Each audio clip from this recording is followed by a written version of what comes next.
Hi, this is Adrian Peta from World Geopolitics. Today's video is about England and, more specifically, about a very important issue, about the behind the scenes of English politics, which has to do with the geopolitics of England as a whole.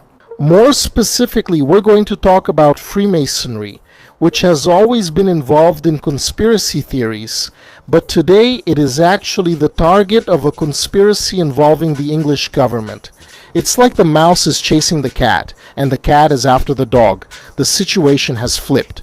This is very strange, and everyone who follows what's happening in England finds it odd how much democracy is being restricted, and how individual freedoms are being lost in the British Isles. Because it's happening so quickly, it's actually a bit frightening. It's the country that has experienced the most setbacks in terms of civilization in recent years. It's a strange thing, and we'll explore it in today's video, because it involves Freemasonry, and we're also talking about a legitimate exchange of elites within a country, and as I said, Freemasonry is at the center of this elite replacement. We're live, so let's check today's video. And before that, don't forget to subscribe to the channel, because the channel is very small, nobody knows about it, it's practically swept under the rug by YouTube. Sharing the video with everyone you know is already very helpful. If you are not subscribed, subscribe and turn on notifications. The bell rarely works, but click it anyway. It probably won't matter, but do it anyway. Maybe this time it'll change. Who knows? Anyway, subscribe, share, it really helps us out, okay? I'm Adrian Peta, and this is the World Geopolitics channel.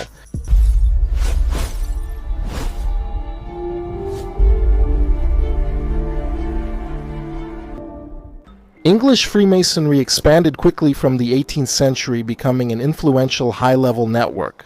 Since the first aristocratic Grand Masters of the 1720s and its connection with scientific enlightenment, the order became one of the largest and most influential British social organizations.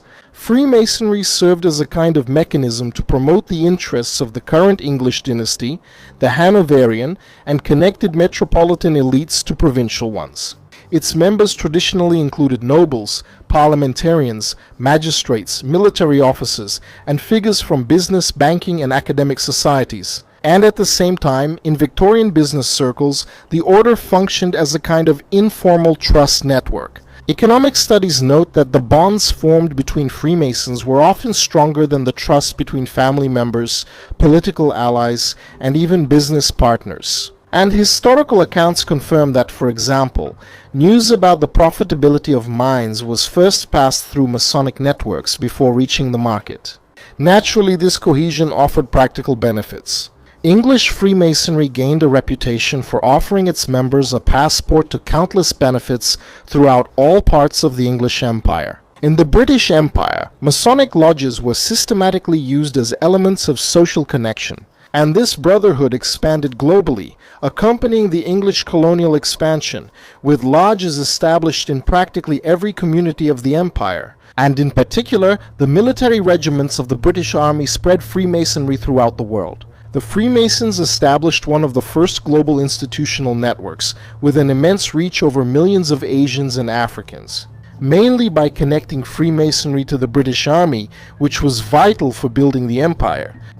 Often, a Masonic lodge was one of the first institutions founded in colonial outposts, bringing together settlers, authorities, and local elites in a shared ritual. Thus, even into the post-imperial period, the order maintained discrete ties between the English aristocracy, finance, and British state institutions, for example.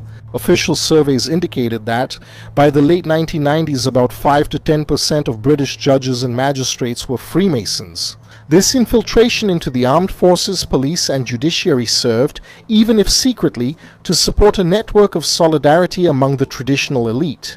Freemasonry around the world was also connected to English Freemasonry, and English Freemasonry was a powerful tool of the British Crown, until the world changed. After World War II, especially in the late 20th century, the British state apparatus became more professionalized and bureaucratic. Leviathan grew so large it started feeding on itself. Or, in other words, the English state began to swallow the very organizations that had supported it for centuries.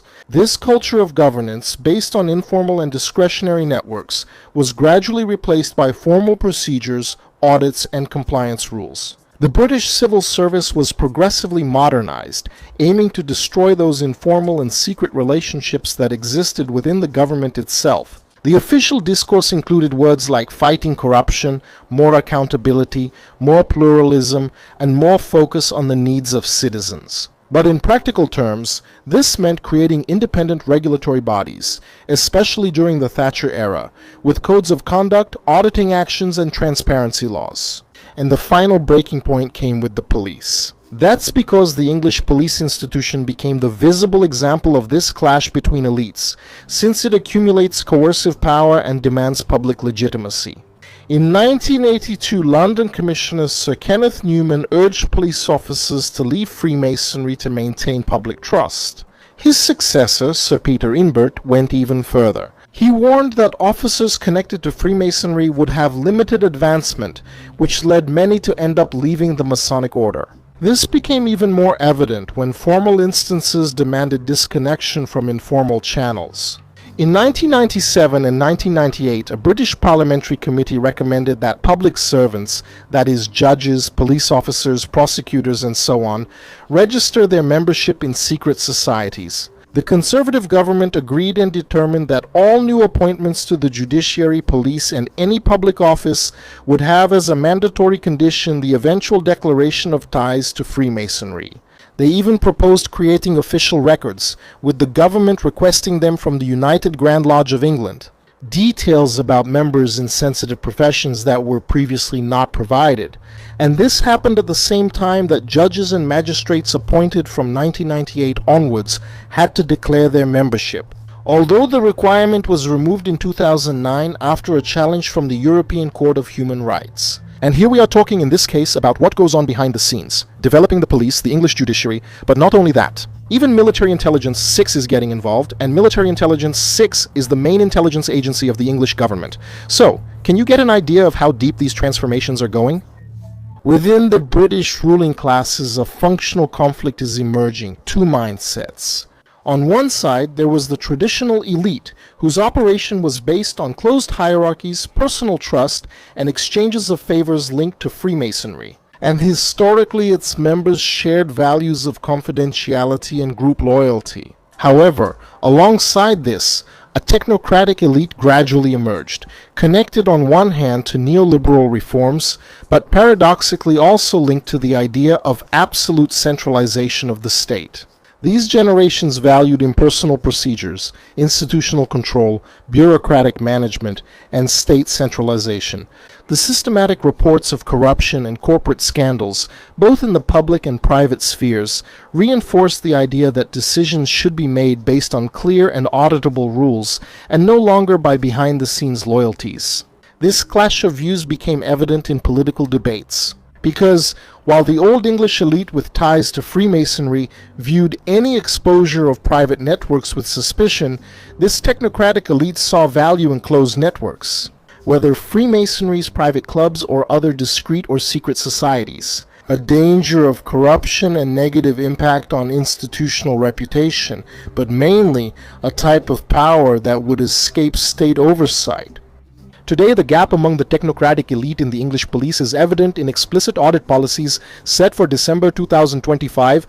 The London Metropolitan Police began requiring officers to declare any affiliation with hierarchical organizations that demanded mutual support, which obviously included Freemasonry. But this internal dispute is also related to England's role in geopolitics, because the British elite has always operated with a realistic understanding of power. Since 1945, it has anchored itself in America's rise, forming a new functional rather than sentimental connection. With England's decline, only the United States could uphold English interests abroad. The key point is that the United Kingdom no longer competes as an autonomous power. It competes as a legal platform, a financial hub, trying to be a kind of global arbiter. However, today, three facts are clear to any serious strategist in London. The first is that the United States is more introverted, focusing more on its own interests, especially in the Western Hemisphere. In other words, the Americas are not as interested in being the global police and will not maintain British interests abroad. They are politically volatile, and most importantly, they are less willing to subsidize the global order as they did before. Of course, this doesn't mean an American collapse, but it does mean systemic uncertainty. And for a financial elite, uncertainty is a risk that needs to be distributed. The City of London and London don't choose ideological allies, they choose rising flows of capital. And that's where the Arab Sunni countries, especially those from the Gulf, came in. So, for London, actors like Saudi Arabia, the Emirates, Qatar, and others are not religious partners. They are holders of financial energy surpluses, states with low aversion to hierarchical structures, with elites that accept informal governance, personalized contracts, and discrete networks, which fits much better with the English financial aristocratic tradition than with the American regulatory culture that exists today. And to understand the point that marks this rupture between the British state and Freemasonry, we have to look at the case of the murder of Daniel Morgan, who in 1987 was a private detective found dead in a pub in South London, with an axe embedded in his head. The case became the most investigated unsolved homicide in British history, but it was marked by decades of police failures, destruction of evidence, and allegations of corruption. In June 2021, an independent investigation established by the British government reviewed this case, concluding that the Metropolitan Police was institutionally corrupt. And crucially, it pointed out that Freemasonry was the central factor in obstructing justice. The report stated that a recurring source of suspicion and distrust in the investigations into the murder of Daniel Morgan was the alleged membership of English police officers. Freemasonry. The panel identified that the detective in charge of the first investigation was a Freemason, as were several other key officers, and that these connections were used to protect suspects and undermine the inquiry. As a direct recommendation, the panel suggested that all police officers and public officials should be required to register their membership to organizations such as Freemasonry, which could call their impartiality into question. And while traditional networks, Freemasonry, are delegitimized and dismantled, in England, a new and powerful force was emerging in the English government. This new elite I mentioned, which was this technocratic elite, and it didn't operate through discrete lodges and Masonic rituals, but rather through global consultancies, multi-billion-dollar sovereign funds, and personal diplomacy with the monarchies of the Persian Gulf. The material basis of this fracture is the United Kingdom's deep economic dependence on Gulf capital. Nowadays, after the 2008 financial crisis, and even more so after Brexit, when the British economy desperately needed foreign investment to sustain and finance itself. In response, they sought support from the Gulf monarchies, especially Qatar, Saudi Arabia, and Kuwait, and to a lesser extent the United Arab Emirates. They filled this gap with strategic veracity. This dependence is not just commercial, it is structural. The City of London has reconfigured itself to be the main Western center for Islamic finance, issuing the so-called sukuk, or Islamic sovereign bonds, and adapting its tax regulations to accommodate Sharia, signaling a deep integration between British capitalism and Islamic economic theology. The split among the elite was most clear in the careers of top former British politicians. Unlike the old elite, whose loyalty was tied to national institutions, the new elite moves freely between Westminster and the palaces of Riyadh and Abu Dhabi. They act as paid advisors and lobbyists, in fact, and at the top of the social pyramid. The British monarchy, led by Charles III, succeeded Queen Elizabeth after her death. Carrying out a radical theological and diplomatic reorientation, Charles is widely recognized as the most pro-Islam monarch in British history. This stance goes beyond diplomacy. It enters the realm of personal and philosophical conviction. And contrary to what people think, that the English crown is merely symbolic. No, it's not that simple. They don't rule as directly as a president would, but they have deep influence behind the scenes, and they also hold very important symbolism behind the scenes of the English government. Charles is deeply influenced by traditionalist thinkers, such as René Guénon, who converted to Islam, and Martin Lings. Charles sees in Islam a spiritual reserve of traditional wisdom, which the West has lost to materialism and secularism. He studied the Quran, learned Arabic, and his speeches often praise the Islamic view of harmony with nature as a model for environmental sustainability, as well as also arguing that the Quran should be the regulator of social norms, breaking with the exclusive tradition of defense. Anglican faith, Charles even signaled at his coronation in previous speeches his desire to be the defender of the faith. But making room for the inclusion of Islam as a pillar of a new British identity, alongside Christianity, Charles has mainly acted as a diplomatic asset for the United Kingdom in the Gulf, holding more than 120 meetings with royal families in the region over the past decade. He played a key role in selling British and other nations' weapons to Gulf monarchies, like the Typhoon to Saudi Arabia, and also in maintaining personal ties that ensure the flow of investments. Even if that means adopting Islamic norms within the predominantly Christian English population, this transformation of the British elites is mirrored by a colossal demographic change at the base of British society. The Muslim population in the United Kingdom has grown rapidly, going from less than 0.1% in the 1990s to 6.5% in 2021. In London, this proportion reaches up to 15%, and in cities like Birmingham and Bradford, it is even higher. Projections indicate that the Muslim population could reach more than 17% of the English population by 2050, fundamentally changing the electoral arithmetic. England is experiencing a historical pattern seen in other countries that open to Islam. The rejection, adaptation to the local culture, followed by radicalization leading to the implosion of the host country, forcing the native population to convert to Islam through threats or violence, whether physical or psychological. Historically, the British Muslim community voted in blocks for the Labour Party, seeing it as their protector. However, the Gaza war in 2023 and 2024 and the initial stance of support for Israel by Keir Starmer's leadership caused a historic rupture. A new political consciousness emerged, organized by groups like the Muslim Vote and the Muslim Impact Forum, who seek to leverage their demographic weight to demand changes in England's foreign and domestic policy. In the 2024 general elections, pro-Gaza independent candidates were elected with strong support from the Muslim population. This new Muslim political elite is young, United Kingdom, educated, and extremely aggressive and radical, to the point that the United Arab Emirates themselves no longer fund Emirati students to study at English universities. Figures like Sadiq Khan, the Mayor of London, and Hamza Yusuf, former First Minister of Scotland, represent mainstream integration, but also the ability to navigate between left-wing movements. The conflict between the persecution of Freemasonry and the rise of Gulf Islamic influence is not a random contradiction, but the structural manifestation of a regime change.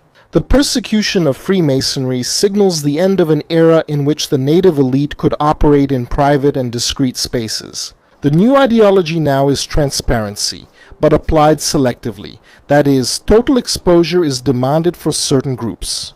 Is the secrecy of the new networks accepted? Under the pretext of multiculturalism, diplomatic sensitivity, or economic necessity, Freemasonry offered capitalism, trust, and local connections within a national framework.